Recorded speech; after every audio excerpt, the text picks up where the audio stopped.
and were marched out of town.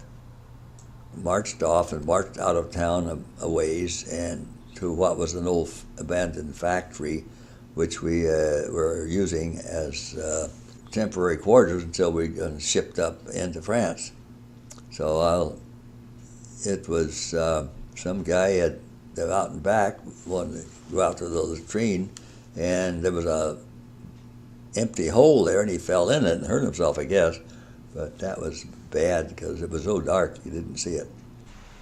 Next morning, I could see the debris in the bottom of the hole, so it must have been a painful fall. Verviers, Belgium is up in the area where a lot of heavy fighting went on during the Battle of the Bulge, like Bastogne and other areas. So there was a lot of destruction there. After a few days in Verviers, they moved us down to Villerue, France, a little ways south of there, which is the south of Luxembourg. And they put us in the old Maginot Line, some French barracks. It was very cold. It was still cold, and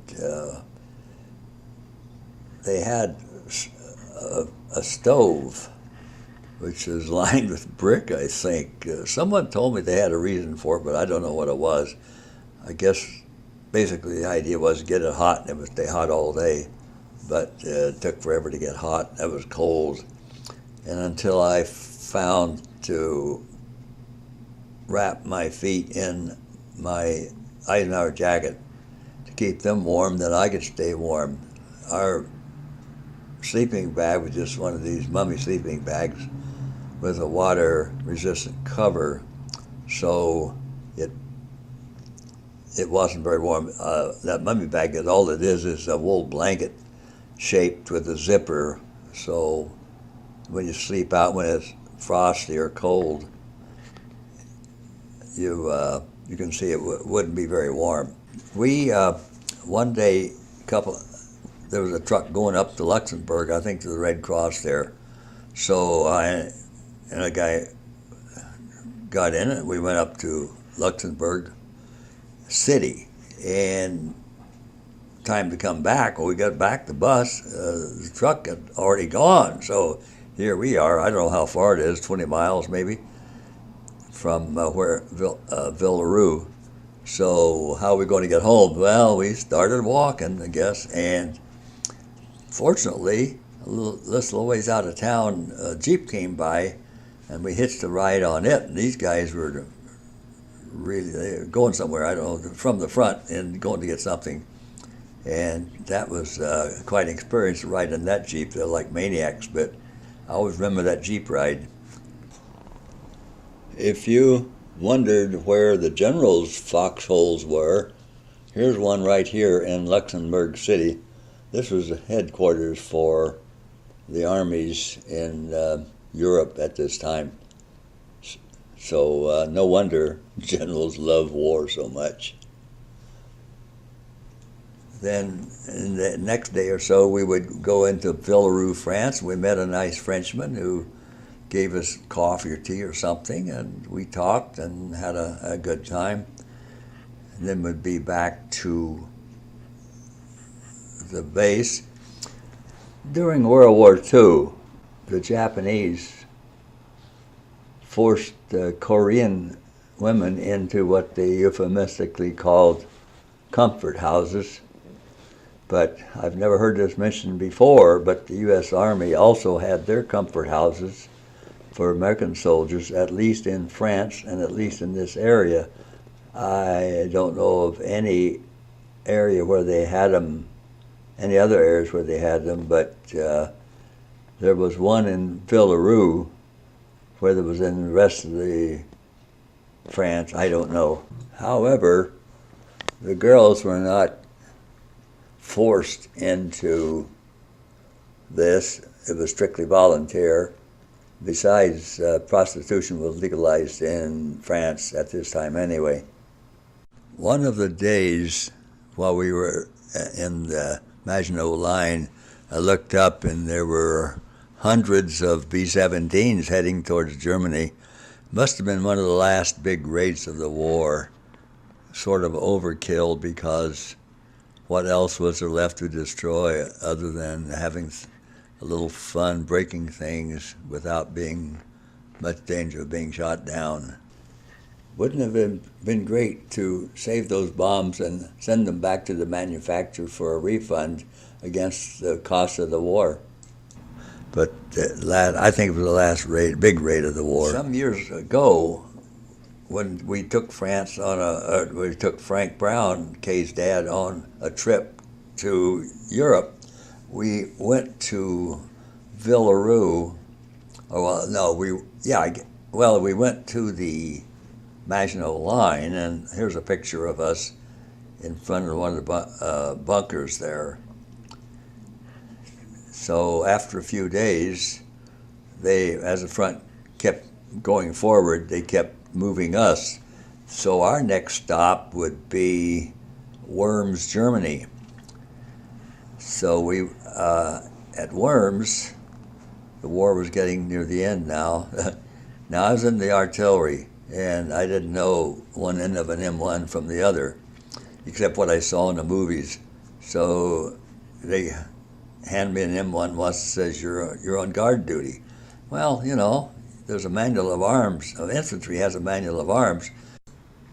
Obviously, when you're holding a rifle in your hand, you can't do a hand salute. So the infantry has a manual of arms. You come to attention holding your rifle a certain way, and you go through the motions. So that's what I learned in about 2 minutes.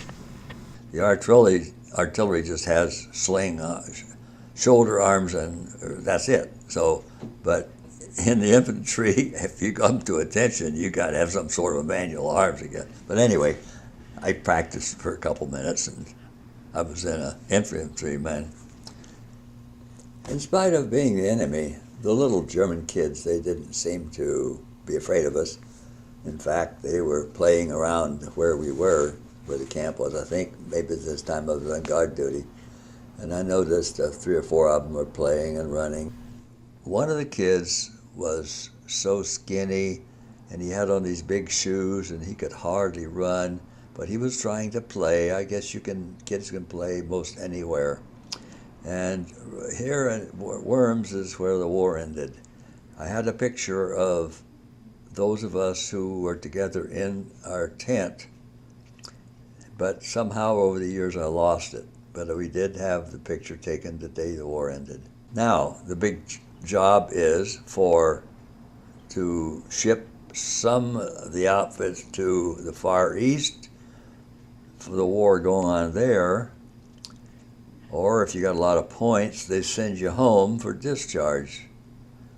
The 3rd Infantry Division, the one I was in, they decided that we would do occupation.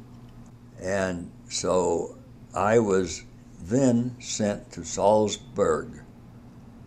On the way down there in the truck, we could see all on the Autobahn the jet fighters that the Germans had hidden in the trees alongside the road.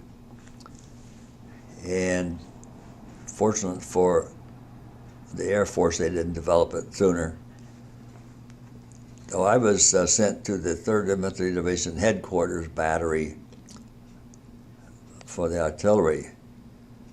And there I stayed until we were shipped up into Germany for the occupation.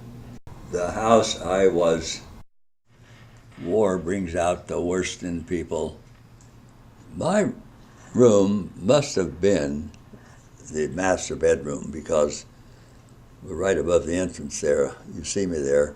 And they were having the Germans turn in all their arms of all kinds, even starter pistols. And in fact, as I took out a couple machine guns from the a mountainous pile of weapons, and in that mess I got this pistol. I didn't know what it was.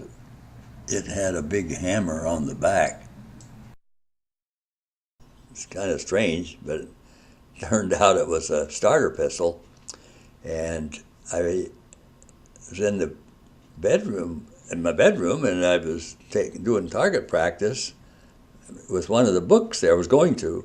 And I put the first 22 in it, and I aimed it at the book, and bang, and the shell goes whizzing back over my head. Darn near put my hands out. Fortunately, it missed me, but it was just a starter pistol, and it was no way to keep the shell casing. The bullet was heavier than the casing, so the casing would shoot backwards. One bomb hit Salzburg. It was aimed at the train station, but instead it hit the big church, collapsed the roof, and then some other damage. The whole roof was demolished. Fortunately, the whole cathedral wasn't demolished as it was in Cologne. At this time, they were doing two things. Shipping the old-timers back home who had the points to go, and disarming the Germans, well, the army, Austrians, some of them. There was still one more major problem, which was the refugees. They were known as displaced persons, or DPs. But there were no radio-operated jobs open, so I had to do various driving jobs or doing nothing at all. Here is a picture of two little girls who were passing by one day with an adult lady, and I just asked them to take my picture while I held them. Years later, I came back and met these two girls grown up, and I'll tell you more about that later. We required the Germans to turn in all their weapons, and we had a big pile of those things, huge pile. So I picked out a couple of machine guns and an Italian rifle, and I sent them home. You could still send them home. They didn't open them, didn't have X-rays yet. So I got two submachine guns home, the Smisher and the grease gun, plus the Italian rifle. I had to get rid of them later, sorry to say. You could imagine how much trouble I could get into with my kids playing with my souvenirs outside. They had everything outside playing with them. I'm sure they would have had these machine guns outside playing with them too. So it's a good thing I gave them to a friend of mine to be deactivated.